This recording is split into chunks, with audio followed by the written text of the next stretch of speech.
Mission 90 সংবাদের পিছনে নয় ভিতরে ছুটি। প্রিয় দর্শক, স্বাগত জানাচ্ছি মিশন 90 নিউজে।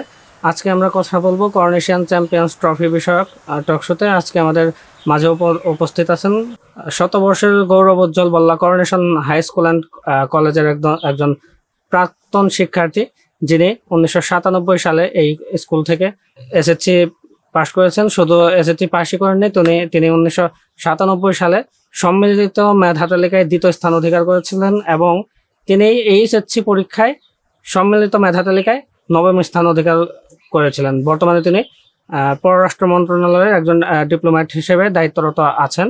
আমরা এখন কথা বলবো তার সাথে করোনেশন চ্যাম্পিয়ন্স ট্রফি বিষয়ক কিছু পরামর্শ, শিক্ষার্থীদের জন্য কিছু পরামর্শ বা স্কুলের অবকাঠামোগত দিক নিয়ে কিছু পরামর্শ। আমরা সরাসরি চলে যাচ্ছি তার কাছে।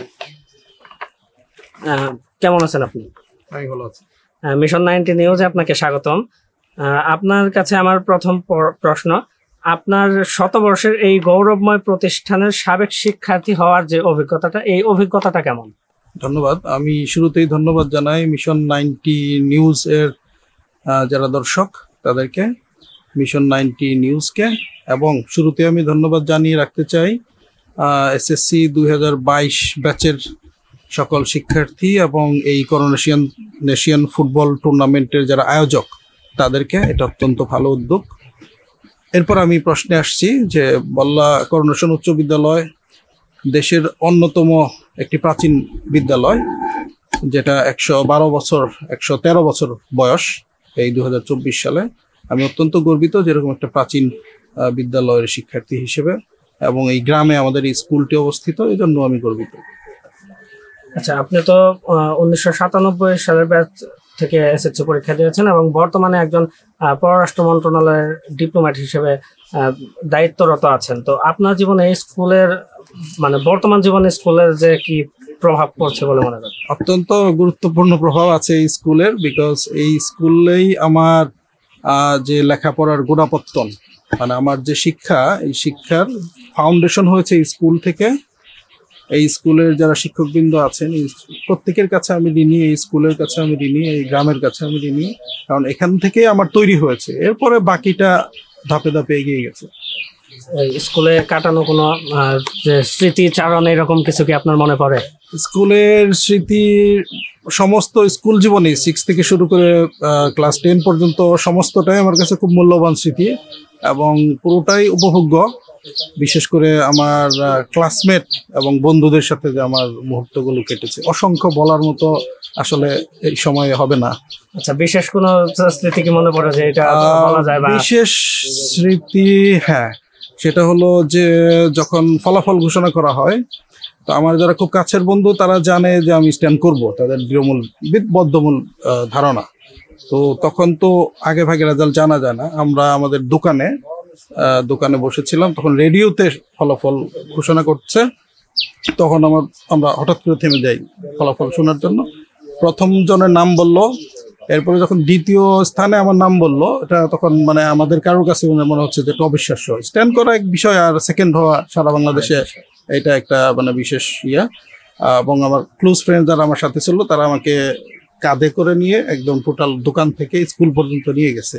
এটা সবচেয়ে খেলায় যে রকমটা জয়ের উল্লাস দেখা যায়, ঠিক সেটা প্রচন্ড উল্লাস, এবং সেই উল্লাস আমরা দেখছি যখন 97 ব্যাচ ফাইনালে তারা জয় লাভ করে। সেই উচ্ছ্বাসটাই আমরা এই করোনেশন চ্যাম্পিয়ন্স ট্রফিতেও দেখেছি। তো আপনার ব্যাচ অথবা যে অন্যান্য যে প্রাক্তন শিক্ষার্থী আছে তাদের মধ্যে, বল্লা করোনেশন স্কুলের যে প্রাক্তন শিক্ষার্থীরা, তাদের মধ্যে এখন যে বন্ধনটা, এটা কতটা দৃঢ় বা শক্তিশালী বলে মনে করেন? হ্যাঁ, বন্ধনটা শক্তিশালী, অবশ্যই শক্তিশালী। যেখানে কোনো বিভেদ থাকে না সেখানেই তো একটা বন্ধন থাকে। তো আমরা তো কোনো বিভেদের জানি না, বিভেদের মধ্যে নাই। তবে এটা আরো শক্তিশালী করা সম্ভব যদি আমরা একটা অ্যালামনাই অ্যাসোসিয়েশন করতে পারি স্কুলের শুরু থেকে, যেসব ব্যাচ যারা জীবিত আছেন বিভিন্ন ব্যাচের, তখন এই বন্ধনটা আরো শক্তিশালী হবে এবং কার্যকর হবে। আচ্ছা, এই যে অ্যাসোসিয়েশনের কথা আপনি বললেন, এই অ্যাসোসিয়েশনটা সম্পর্কে আমি যতদূর জানি স্কুলে একটা প্রস্তাবনা দেওয়া হয়েছে স্কুলের শিক্ষকদের বা কর্তৃপক্ষে। তো এই প্রস্তাবনাতে স্কুল কর্তৃপক্ষ আপনার প্রস্তাবনায় কতটুকু সাড়া দেবে বলে মনে হচ্ছে? আমরা আজকে কথা বলেছি, ওনারা ইতিবাচক। ওনারা এটাকে এই ধারণা বা আইডিয়াটা প্রস্তাবটাকে স্বাগত জানিয়েছেন। তবে এটার পূর্ণাঙ্গ বাস্তবায়ন একটু সময় সাপেক্ষ, ধাপে ধাপে এটা অগ্রসর হতে হবে। আমরা আশা করি স্কুল, কারণ এই অ্যালামনাই অ্যাসোসিয়েশনের মূল দায়িত্ব স্কুল নেয়, প্রাতিষ্ঠানিক এটা একটা ফর্ম। তো আশা করি আমরা একটা বাস্তবায়ন দেখব। আচ্ছা, আমরা আশা করি এটার বাস্তবায়ন হোক। আপনার বর্তমান স্কুলের অবস্থা এবং উন্নতি সম্পর্কে কিছু প্রশ্ন আপনাকে করতে চাচ্ছি। তো আমাদের স্কুলের বর্তমান অবকাঠামো এবং সার্বিক পরিবেশ নিয়ে আপনার যদি মূল্যায়নটা বলেন। আমাদের স্কুলের অবকাঠামো আমি মনে করি এটা যথেষ্ট ভালো। আমাদের স্কুলের যে জায়গা, মাঠ সহ স্কুলের যে ভবনগুলো মোটামুটি একেবারে কম বলা যাবে না। তবে এটার আরেকটু সুশৃঙ্খল করার সুযোগ আছে। স্কুলটার কিছু কিছু জায়গা আরো উন্নত করার সুযোগ আছে, এটা করা উচিত আমাদের। এটা কি কোনো পরামর্শ আপনার পক্ষ থেকে আমরা পেতে পারি যে কোন কোন জায়গাতে উন্নত করলে ভালো হবে? যেমন খেলার মাঠ যেটি আছে, এটি তো গ্রামের একমাত্র খেলার মাঠ, বড় খেলার মাঠ। আইডিয়ালি হয়তো সমস্ত স্কুল আঙ্গিনাকে আটকে দিতে পারলে ভালো হতো, কিন্তু গ্রামের মানুষের তো কিছু অধিকার থাকে, তাদেরও জায়গা দরকার। তো সেই হিসেবে হয়তো যদি সেটা সম্ভব না হলে অন্তত স্কুলের বিল্ডিং এর সামনে কিছু এনক্লোজার তৈরি করে, যাতে স্কুল বিল্ডিং এ সবাই ঢুকে পড়তে না পারে, এটাকে একটা আটকানো সম্ভব। দু একটা স্কুল এরকম আছে। আর আমি একটু আগে আপনাকে যে প্রশ্নটা করেছিলাম যে বন্ধন কতটা দৃঢ়, তো সেই এই ধরনের যে করোনেশন চ্যাম্পিয়ন্স ট্রফি যে আয়োজন হয়েছিল, এই ধরনের আয়োজনের মাধ্যমে কি এই বন্ধুত্বের বন্ধনটা আরো দৃঢ় করা সম্ভব? নিশ্চয়ই নিশ্চয়ই। এটা এই আয়োজনটা এত বড় পরিসরে এর আগে এই ধরনের টুর্নামেন্ট আয়োজন হয়েছে বলে আমার মনে পড়ে না বা আমার জানা নাই, যেখানে এতগুলো ব্যাচ সবাই টিম নিয়ে এটাতে অংশগ্রহণ করেছে। তো এটা নিঃসন্দেহে এই যে সবার সাথে সব ব্যাচের সবাই আসছে, যেমন আমাদের ব্যাচে আমরা অনেকে একত্র হয়েছি এই খেলা উপলক্ষে, এটা খুবই ভালো একটা ভূমিকা রেখেছে। এবং এই ধরনের আরো টুর্নামেন্ট আয়োজন করলে এই যে যোগাযোগটা আরো বাড়বে এবং এই বন্ধন আরো বাড়বে। আপনি তো ফাইনাল খেলাতে উপস্থিত থাকতে পারেননি আমরা যতদূর জানি। আমি এটা আশা করি হয়তো মিশন 90 নিউজের মাধ্যমে আপনারা খেলাটা সম্প্রচার দেখেছেন। আমি দেখেছি। এই যে খেলাটা ধাপে ধাপে প্রথম দিকে দেখা যায় যে কোনো দলে কোনো গোল পাচ্ছে না, দ্বিতীয় অর্ধে গিয়ে একটা গোল পেলো, মনে হলো যে জয়ের আশ্বাস, আবার সাথে সাথে সেই গোলটা পরিশোধ, তারপর আবার পেনাল্টিতে গিয়েও কয়েকবার সে একই অবস্থা। রাইট। অবশেষে আপনারা এই যে এতটা ট্রাই পেরিয়ে শেষ মুহূর্তে জয় লাভ করলেন, এইটা আপনারা আপনার দলকে কিভাবে মূল্যায়ন করবেন? এইটা আমাদের জন্য মানে একটা ক্লাসিক ফাইনাল ম্যাচ, যেটা মানে সর্বোচ্চ উত্তেজনাপূর্ণ একটা ফাইনাল ম্যাচ যেমন হয়ে থাকে, এই ম্যাচটা আসলে ওরকমই ছিল।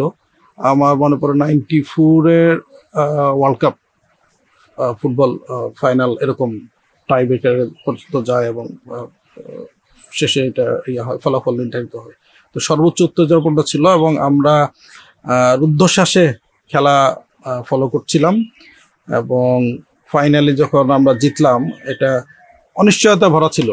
প্রত্যেকটা ধাপে এটা অনিশ্চয়তাপূর্ণ, কে জিতবে কিভাবে, এবং এই অনিশ্চয়তার কারণেই আমাদের চূড়ান্ত ভাবে যখন আমরা জিতলাম, ওইটার আনন্দ আরো বেশি বেড়ে গেছে।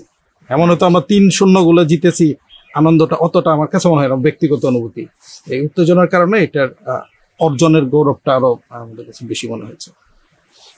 তো খেলাধুলা শিক্ষার্থীদের মধ্যে যে শৃঙ্খলা ও নেতৃত্বের গুণাবলী সৃষ্টি করে, আপনি কি মনে করেন যে ভবিষ্যতে এই ধরনের টুর্নামেন্ট স্কুলের জন্য কোনো গৌরব বাড়াবে?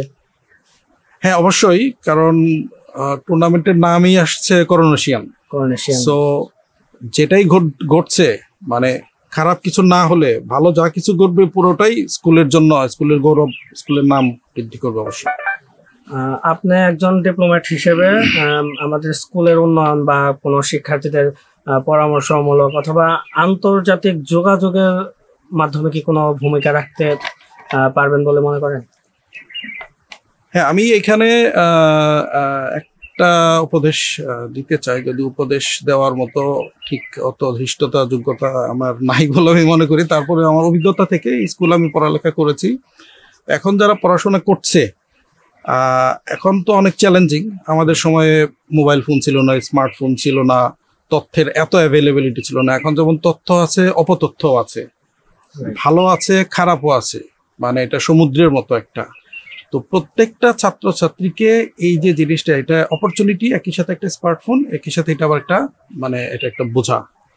তো এটার অপরচুনিটি নিতে হবে এবং এখানে সময় যে ব্যয় করা, এটার ব্যাপারে খুবই কেয়ারফুল থাকতে হবে। এবং পড়ালেখা যারা করছে তাদের একটা টার্গেট থাকতে হবে যে আমি পড়ালেখা করে কি অর্জন করতে চাই। যদি টার্গেট না থাকে তাহলে পড়ালেখা নিয়ে আবার ভাবতে হবে, কারণ ভবিষ্যতের যে পৃথিবী আসতেছে সেখানে একটা সার্টিফিকেটের তেমন কোনো দাম থাকবে না। ভবিষ্যতের পৃথিবীতে স্কিল বা দক্ষতা লাগবে। চাকরি ইন্টারভিউ দিতে গেলে জিজ্ঞেস করবে তুমি কি জানো, বলবে না তোমার সার্টিফিকেট বার করো। তো সময় নষ্ট করা যাবে না, এটা একটা অনুরোধ থাকবে। স্কুলের খেলার মাঠ এবং অবকাঠামোগত কি কি অসুবিধা আপনি লক্ষ্য করেছেন, আর যদি কোনো অসুবিধা থেকে থাকে কিভাবে তা উন্নয়ন সম্ভব বলে আপনি মনে করেন? খেলার মাঠটা তো আসলে বিশেষ করে ফুটবলের জন্য অতটা উপযুক্ত না। এই মাঠটা কে আরো এটাকে আরো ভালো করার, সংস্কার করার সুযোগ আছে এবং এটা আমাদের করা উচিত। এটা স্কুল করবে না ছাত্ররা সম্মিলিত একটা উদ্যোগ নিবে বা গ্রামবাসী উদ্যোগ নেবে, যারই হোক এটা ঠিক করা দরকার আছে। তো আপনি তো সেই 1997 সালের শিক্ষার্থী ছিলেন।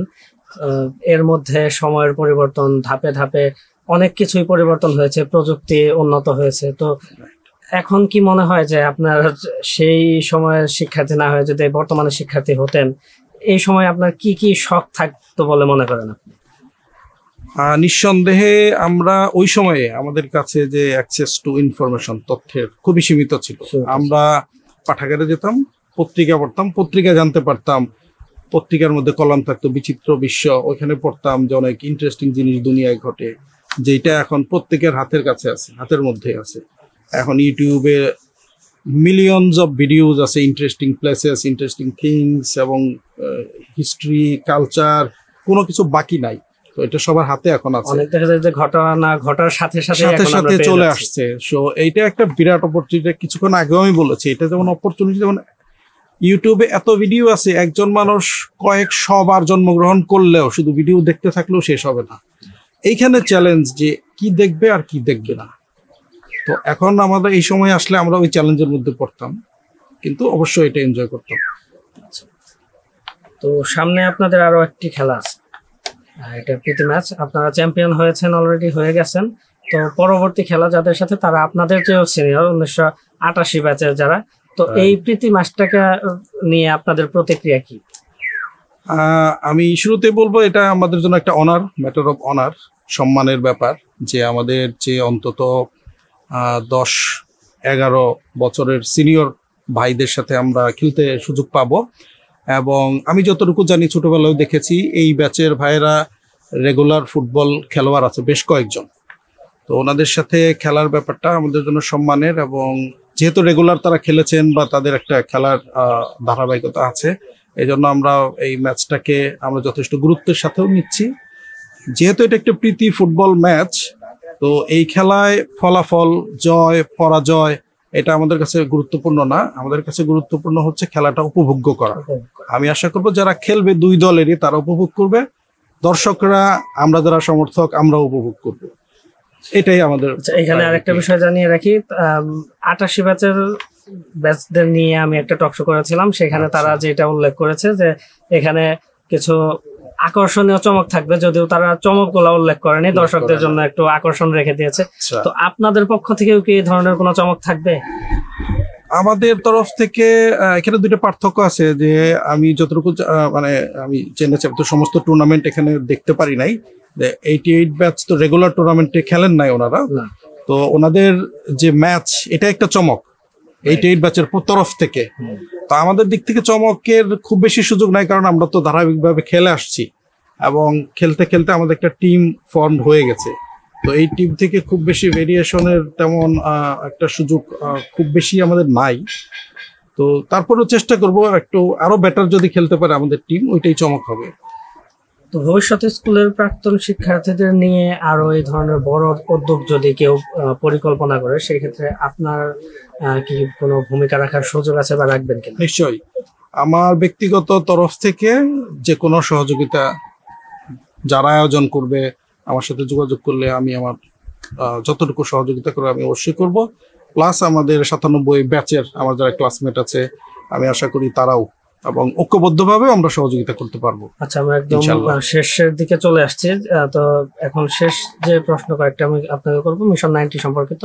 এই যে মিশন 90 নিউজ এসএআর টেকের পোস্ট প্রোডাকশনে সরাসরি সম্প্রচার করতেছে, তো এই সম্প্রচার করাটা এবং বল্লার একটা খেলা দেশের বাইরে বসেও দেখতে পারতেছে, এবং ইভেন আপনিও কয়েকটা খেলা আপনি সরাসরি মাঠে উপস্থিত না থেকেও দেখেছেন।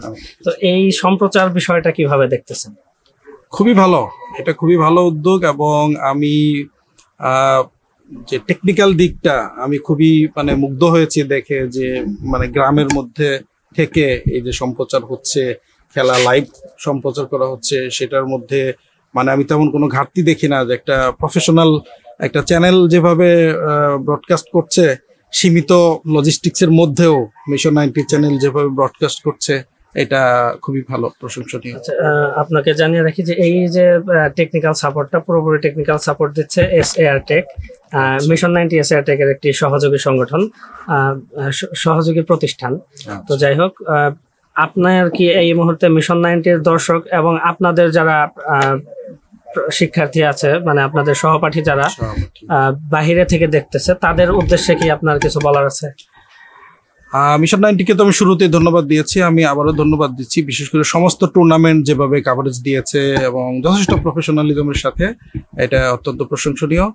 আর আমার সহপাঠী যারা দেশে বিদেশে এখন দেখছে বা পরে দেখবে, সবার প্রতি আমার শুভেচ্ছা থাকলো এবং আশা থাকলো যে সবার সাথে একসাথে দেখা হবে কোনো এক সময় ইনশাল্লাহ। আপনাকে ধন্যবাদ জানাচ্ছি। মিশন 90 নিউজে আবারও ধন্যবাদ জানিয়ে শেষ করছি আজকের অনুষ্ঠান। দর্শক, এতক্ষণ আমাদের অনুষ্ঠানটা উপভোগ করার জন্য আপনাদের ধন্যবাদ জানাচ্ছি। পরবর্তীতে আবার দেখা হবে নতুন কোনো টক শোতে নতুন কারোর সাথে। ততক্ষণ পর্যন্ত আপনারা ভালো থাকবেন। খোদা হাফেজ। মিশন 90 সংবাদের পিছনে নয়, ভিতরে ছুটি।